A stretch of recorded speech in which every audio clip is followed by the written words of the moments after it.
Oh, yeah. Cheers and salutations. This is Americans Learn. Even though there's some problems with the OBS, we should have it fixed by next week.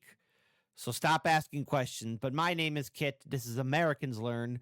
I hope all you lovely, beautiful people are doing well. We have ourselves a fun video to check out. First time checking out on Ahoy.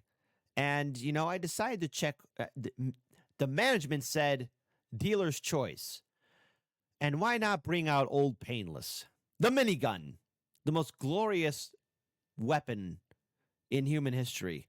You've seen it attached to helicopters. You saw it in Predator. And it was used in Turok Dinosaur Hunter. The minigun.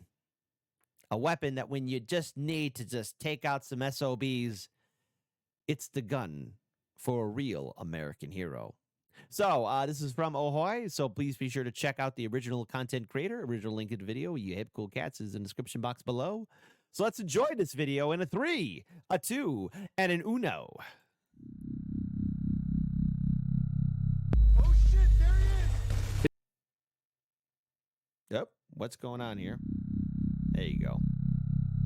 Oh shit, there he is! It turns out there's a practical limit to the rate of fire in a single-barreled weapon. The good news is, you can always add more. Yes! The minigun. A scaled-down rotary cannon capable of a terrifying level of output. Yes! The minigun. I love the minigun because it's so much fun. I love the minigun because it's so much fun. So, what are the advantages of a multi-barreled design? Many. How did miniguns become a staple of first-person shooters? Yes. And is it even Yes. possible to carry one? Yes. Jesse the Body Ventura said he ain't got time to bleed, but he got time to carry that minigun.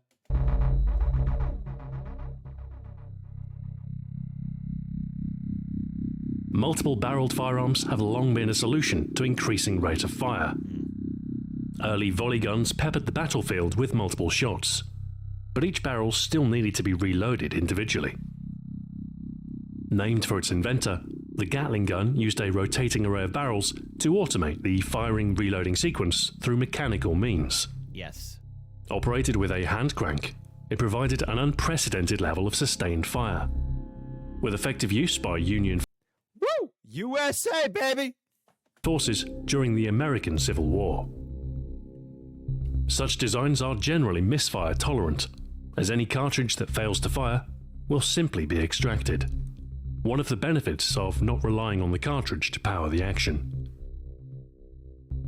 By the early 20th century, the now mature single-barreled machine guns were the predominant solution for sustained fire. But the principles behind Gatling's rotary cannon would prove the basis for a new generation of post-war designs. All with that is little babies. Hey, General Electric. One of the many owners for MSNBC News. General Electric developed the M61 Volt. If any of you remember that classic Schoolhouse, okay, so when Saturday Night Live used to be funny, there was a cartoon, TV Fun House. They'll no longer play that anymore on SNL. GE. Vulcan rotary cannon in 1959, in an effort to provide more effective armament for jet-powered fighter aircraft. During the Vietnam War, a similar solution was sought for helicopter-mounted weapons, with conventional machine guns such as the M60 proving inadequate from the air. The 20mm Vulcan design was scaled down to fire a rifle cartridge instead, and this smaller design was dubbed the M134 minigun. Perfect. Like its bigger brother, it has 6 barrels that rotate continuously during firing. This assists air cooling and allows the chambering, firing, extraction sequence to be performed simultaneously on different barrels. The net result? The M134 is capable of putting out between 2,000 to 6,000 rounds per minute without pause. That's up to 100 rounds per second. Oh, man, you know anything caught in that crossfire is going to get ripped apart. Incredible rate that will saturate a target area, even when firing from a fast-moving platform. Okay, come on, blow out that helicopter. That's inexcusable why it's still flying. Bomb. Designed to be vehicle mounted, Yeah, blow it up. They should be dead. it is commonly seen strapped to helicopters or Humvees in games, as it would be in real life. Good. Here lies frequent use in the turret sequences so often seen in modern FPS. Yes. The cliched shooting gallery, with waves of enemies succumbing to your unending fire. Guys, why are you running at it? Why are you running at it? While often on rails, such sections are at least exhilarating. Yes. They come as a climax, or mark a pivotal plot point by means of frantic action. Yes. Often Left for Dead. Left for Dead. emerging towards the ultimate chapters of a story, facing overwhelming odds. Oh man, look at that. That is beautiful. Continuous fire can be your only savior. Just hold the trigger and hope for the best. Come on. It is a shame to leave such an awesome weapon attached to its emplacement, Wolfenstein. The New Order. however. And so, while unrealistic, the platform is often manhandled. 1987 film Predator Yes. As soon as old boy shot that into the woods. Oh! Oh! is largely to blame for this. The 6 barrels are given significant screen time, furiously tearing through the jungle at some invisible threat. Terminator 2 saw similar treatment. Oh shit! It was in Terminator 2. Well, don't forget. Hey! This video will be epic if it brings in Turok Dinosaur Hunter. Albeit in a slightly more believable fashion, wielded by a future cyborg. Okay. So, is such use even possible? Yes. Believe. For all the firepower it offers, the minigun is a very compact weapon. At just over 800mm long, it's shorter than most rifles. Despite this, it's not particularly portable. It weighs in at 40 kilos, not including ammunition.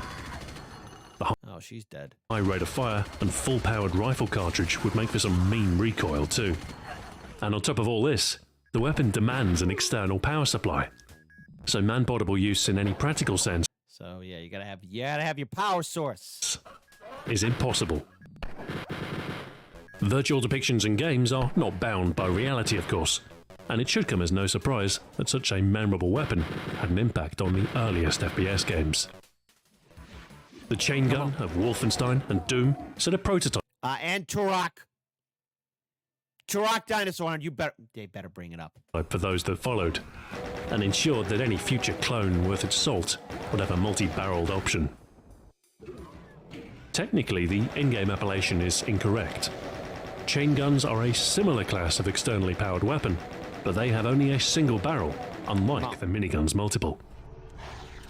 Yeah, Still, these Gatling-style inclusions in early classics set a powerful precedent. Yeah. The ability to wield such a potent weapon exhibits superhuman or heroic status. An extraordinary feat beyond any ordinary man. Come on. A signature for Serious Sam. Nothing puts more lead down range than a minigun. And mention Turok. Why are we not mentioning Turok? With an endless belt, high rate of fire, and no need for precision, you can mow them all down without ever needing to reload. Similarly, the heavy weapons guy from Team Fortress 2 is clearly built for the job. Yes, he is. Shooting many bullets is his raison d'etre. Some need external augmentation in Yes. I love it. order to employ the weapon. The XMGs from Call of Duty Advanced Warfare are dual-wielded, with the help of a powered exoskeleton. Not a standard weapon by any measure. Perfect. It is sometimes reserved as a reward, delivered as a kill streak outside of a conventional weapon. It's beautiful. Power band. Beautiful. Here, it can be as overpowered as it needs to be, although the weapon is often lumbered Man, he's not pretty. with at least some disadvantage. A heavy weapon will leave you less nimble. Movement speed is often slowed with the minigun equipped, rendering you more vulnerable to retaliation. Quite often, you'll need to spool up the barrels before you'll be able to fire. A pause that reduces reactivity and can potentially warn the enemy of your presence. The soft whir of the electric motor, Yes. a prelude Go! to a cacophony of carnage. Yes. Chaos in a compact package. The very definition of a bullet hose. I love it. Bullet hose. Just pull it out and spray. That's what she said to him. From classic FPS to modern military shooters, nothing delivers more. Oh, painless. The antithesis of precision. A hammer to crack a nut. No. An anvil to crack a nut. Thank you very much. Completely unrealistic to wield solo, but it gets a pass by virtue of being absolutely awesome. The minigun. Yes. 6 barrels. 6 barrels of FU. Endless fire. Payback time. Oh, painless. Thank you very much for watching, and until next time, farewell. My criticism. How come they didn't bring out Turok Dinosaur Hunter, okay? The minigun is in Turok Dinosaur Hunter, and that was my favorite weapon because I had the strategy guide for Turok Dinosaur Hunter, and the author and narrator called it Old Painless.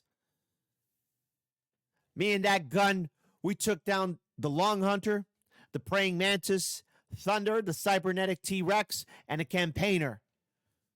That weapon meant something. It's the one thing that scared the Predator away. It's the one thing that was used in Terminator 2. I forgot that it was used in Terminator 2. That's a glorious firearm. What are your thoughts on the minigun? Do you call it Old Painless? Do you whip it out and spray? Type in the comment section below. That's a glorious firearm. And a tear is rolling down my eye. And it becomes an American eagle screaming for freedom while clutching a minigun in its claws. Fight me, Internet. You know I'm right.